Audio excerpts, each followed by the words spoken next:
आज मैं आपको एक ऐसी कहानी सुनाने जा रही हूँ जो आपके दिल को छू लेगी। तो चलो शुरू करते हैं। एक बहुत ही भोला सा 12 साल का बच्चा था। वह कोई काम नहीं करना चाहता था, बस खाना खाता, घूमता और सोते रहता था। एक दिन उसे किसी ने बताया कि एक आश्रम है जहाँ पर कुछ भी नहीं करना है और हर दिन 2 समय का खाना और नाश्ता मिलता है।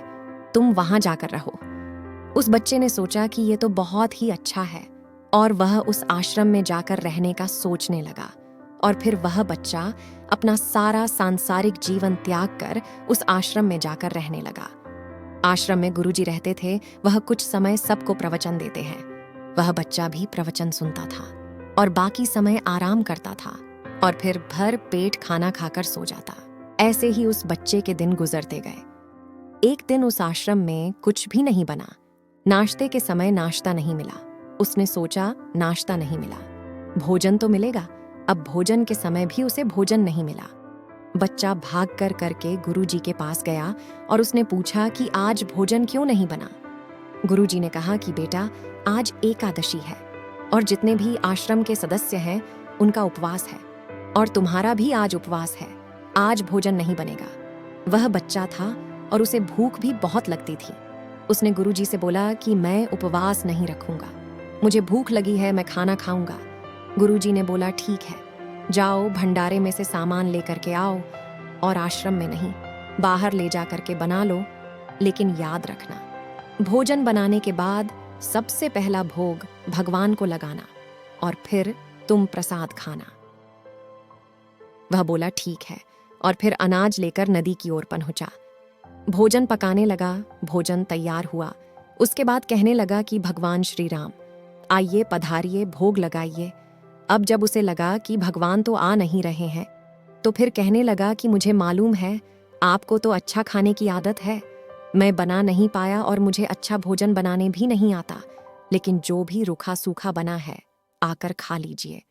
भगवान श्री राम उसकी सरलता पर बहुत ही प्रसन्न हुए और उस बच्चे को दर्शन दे दिए। उसने देखा कि भगवान श्री राम आए हुए हैं और उनके साथ में माता सीता भी आई हुई है, लेकिन उसने सिर्फ 2 लोगों के लिए ही भोजन बनाया था, एक अपने लिए और दूसरा भगवान के लिए। और अब क्योंकि भगवान के साथ माता सीता भी आई हुई थी तो उसने उस भोजन को माता सीता और भगवान के सामने ग्रहण करने के लिए रख दिया। भगवान श्री राम और माता सीता ने भोजन किया और उसके बाद जब वह जाने लगे तो यह भोला सा बच्चा बोला कि प्रभु आप आए, दर्शन दिए, बहुत अच्छा लगा। मुझे खाने को कुछ नहीं मिला, लेकिन कोई बात नहीं, आपसे एक विनती है कि अगली बार जब आप आएंगे तो कितने लोग आएंगे ये बता दीजिए ताकि मैं उतने लोगों के लिए भोजन बनाकर रख सकूं। भगवान श्री राम मन ही मन मुस्कुराए और फिर अंतर ध्यान हो गए। बच्चा आश्रम गया।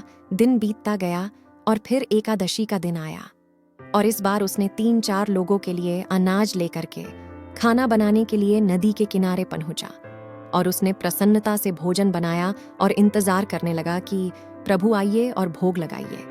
इस बार बच्चा देखता है कि भगवान श्री राम पूरा राम दरबार लेकर के आए हैं, जैसे माता सीता, लक्ष्मण, भरत, हनुमान जी और सभी लोग आए हैं। उसने ने 3-4 लोगों का भोजन बनाया था और इस बार भी भोजन कम हो गया। उसने निराश होकर भोजन को प्रभु के आगे रख दिया। उन्होंने भोजन किया और फिर चले गए और इस बार भी वह फिर से भूखा रह गया। अब वह फिर आश्रम गया। दिन बीतता गया और फिर एकादशी का दिन आया और इस बार गुरुजी से कहने लगा कि गुरुजी, मुझे इस बार थोड़ा ज्यादा अनाज चाहिए। गुरुजी सोचने लगे कि यह इतना सारा अनाज का करता क्या है, कहीं इसे बेचता तो नहीं है। फिर उन्होंने कहा कि ठीक है, भूख से परेशान रहता है। उसने ने कहा कि नहीं गुरुजी, मैं भूख से परेशान नहीं रहता हूँ, प्रभु के साथ बहुत लोग आते हैं, उनको भी तो भोजन करना होता है। गुरुजी को लगा कि यह पागल हो गया है, लेकिन गुरुजी ने सोचा कि चलो एक बार चलकर देखते हैं कि यह इस अनाज का करता क्या है। वह अनाज ले करके नदी के किनारे पहुंचा और इस बार भोजन नहीं बनाया।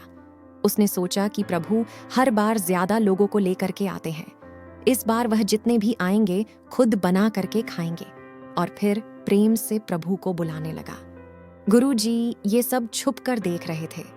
कि इसने भोजन तो बनाया नहीं और प्रभु को बुला रहा है।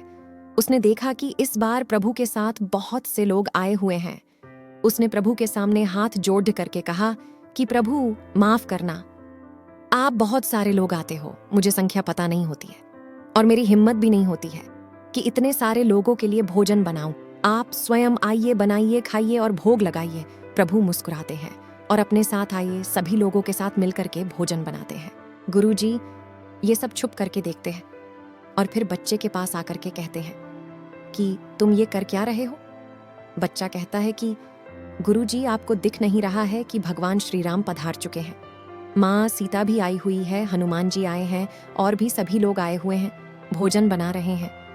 गुरुजी ने बोला कि पागल हो गया है, मुझे तो कोई दिख नहीं रहा है। बच्चा गुस्सा हो गया और भगवान श्री राम से बोला, प्रभु आप ये क्या कर रहे हो?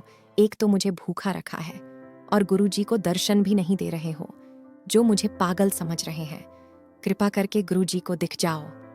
भगवान बोले, नहीं, मैं इन्हें नहीं दिख सकता। वह बोला, क्यों नहीं दिख सकते? मेरे गुरुजी तो बहुत महान है, बहुत विद्वान है। भगवान बोले, हाँ विद्वान होंगे, लेकिन तुम्हारी तरह सरल नहीं है।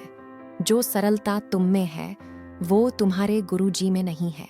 उसने ये बात गुरुजी से कह दी कि भगवान श्री राम कह रहे हैं कि आप में सरलता नहीं है, आप मेरी तरह सरल नहीं है, इसलिए आपको नहीं दिख सकते।